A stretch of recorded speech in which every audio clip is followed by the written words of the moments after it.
ilalagay ko yung gamot na sinasabi nilang tuba-tuba dito.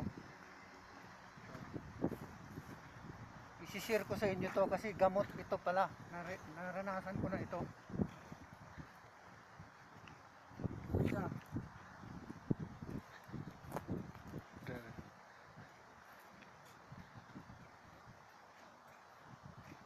Ito yung tuba-tuba. Ito yung tuba-tuba na kahoy. Ito. Gamot pala ito sa mga sakit ng katawan at saka sa mga mga sa baywang, lalo na tapos sa diabetes. Ang diabetes nito pag linagay mo yan, may dagta siya. Yan, itong dagta na to yan, gamot din sa sugat na limba pitasan ka, lagyan mo lang, mabilis mabilis siyang gumaling. Pag ito pinutulan mo ganyan, yan, tapos linisin mo siya, ilagay, tapos ilagay dito, may medyas, lagay mo dito, yan, kada gabi ang inyong diabetes pinapapababa niya. Subukan nyo magpa-check ng sugar nyo bago kayo mag-apply nito.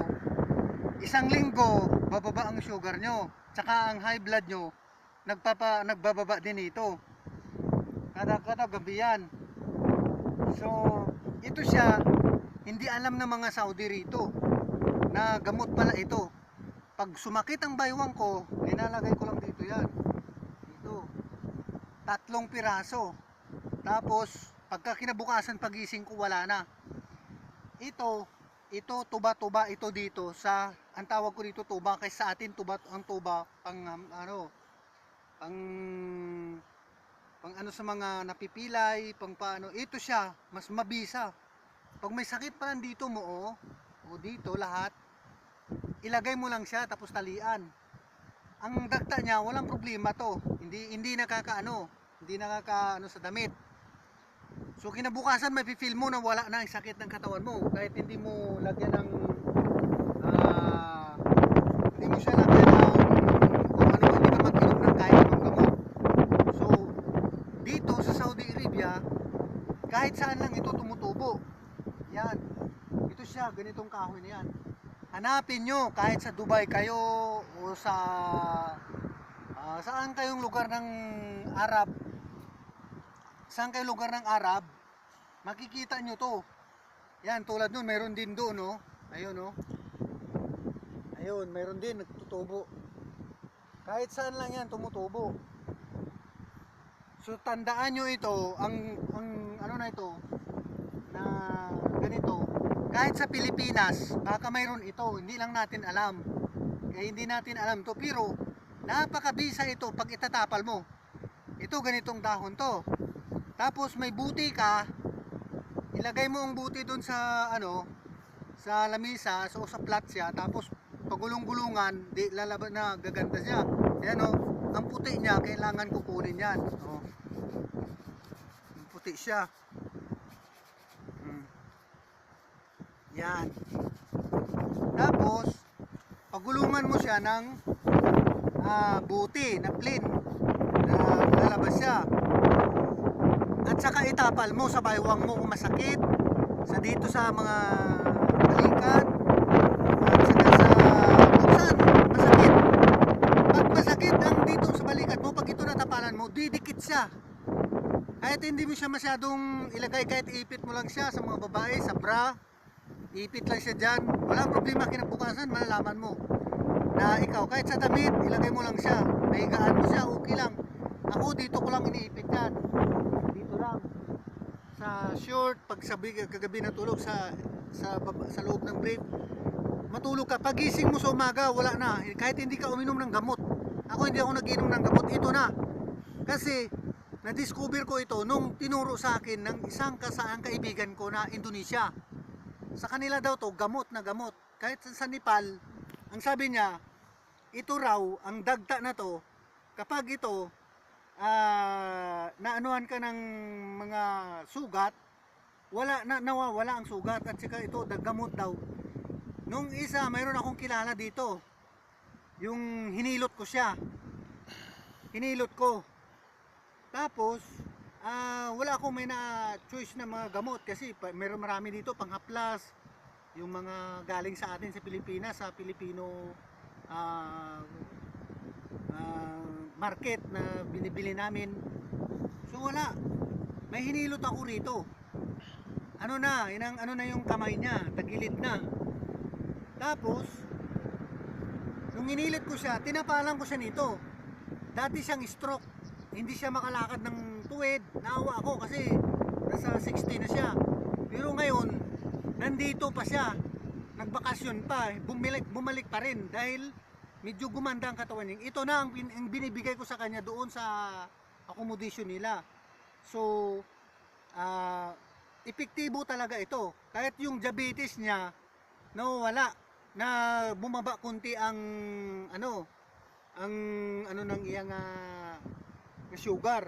So gabi-gabi linalagay niya ito sa talampakan lang. So kung mayroon dyan sa inyo, kahit sa lahat dito, lahat ng Pilipino, share ko to sa inyo dito sa Saudi Arabia or sa Dubai, saan kayo, sa Kuwait, basta maghanap kayo. Dito lang yan sa mga tabi-tabi. O katulad yan, nandito lang yun. Dito kami sa subdivision ng Raqqa, marami dito nakakita ko.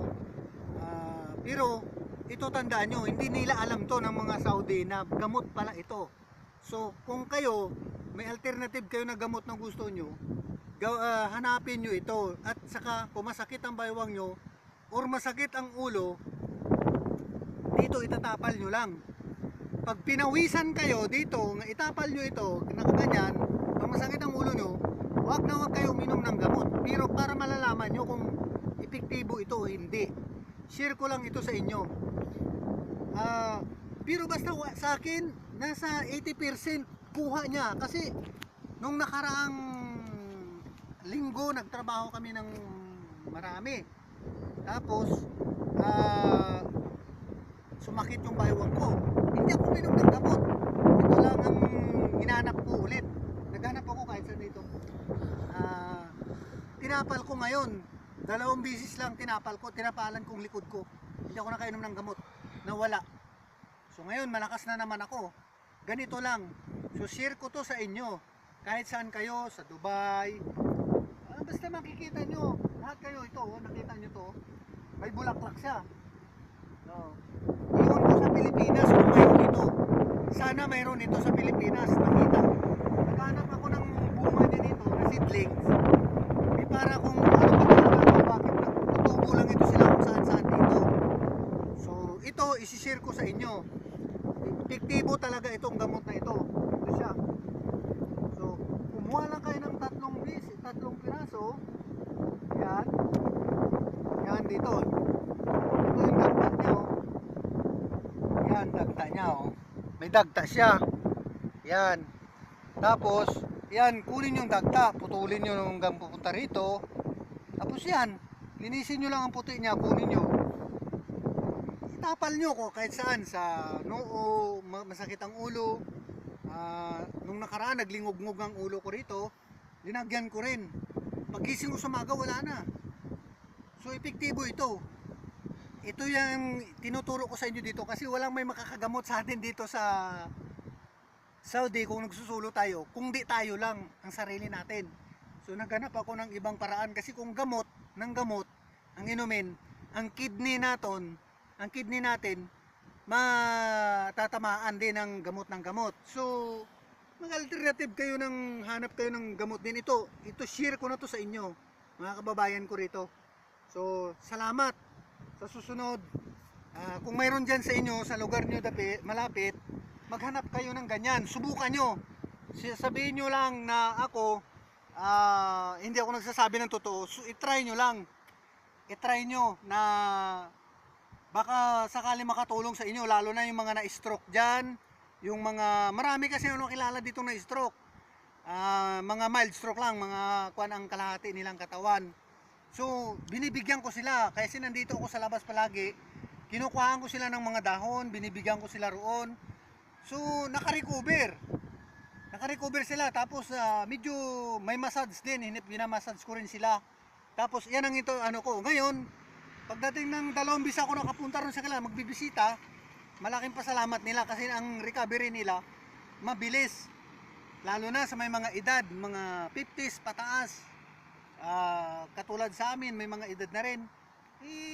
Kailangan nyo mga kabayan dito. Sana makatulong ito sa inyo. Huwag lang kayo inom ng gamot. Ayan, herbal yan. Ano na herbal yan, ang kahoy na yan. Yan ang na-discover ko dito. Dahil may isang tao yan na Indonesia, nakapagsabi sa akin na gamot yan, ang ano na yan sa amin. Sabi ko sa kanya, itry ko. Ito nga, sumakit yung baywang ko, kumuha ako niyan. Kasi hindi naman mahirap na hindi mo itry kasi ano, herbal, ano siya ng kahoy siya So, gintry ko. Nagparking ako saglit na dito para makuhan ko, makita niyo. Ayun, mayroon pa nga doon. Ayan. Marami dito. Kahit saan ka lang dito, mayroon yan. So, makashare sa inyo yan. Maraming salamat. Sana kung kahit sino dyan ang mga nai-stress sa trabaho, masakit ang katawan, or sa mga may diabetes na nananakit na ang mga kalakasukasuhan, itapal nyo lang, talian nyo, itapal nyo ang dahon na yan. Epektibo, kinabukasan ang ganda ng gising nyo. So yan lang ang i-share ko sa inyo. Maraming salamat. Kasi nandito kami pa, sa susunod ulit. Maraming salamat.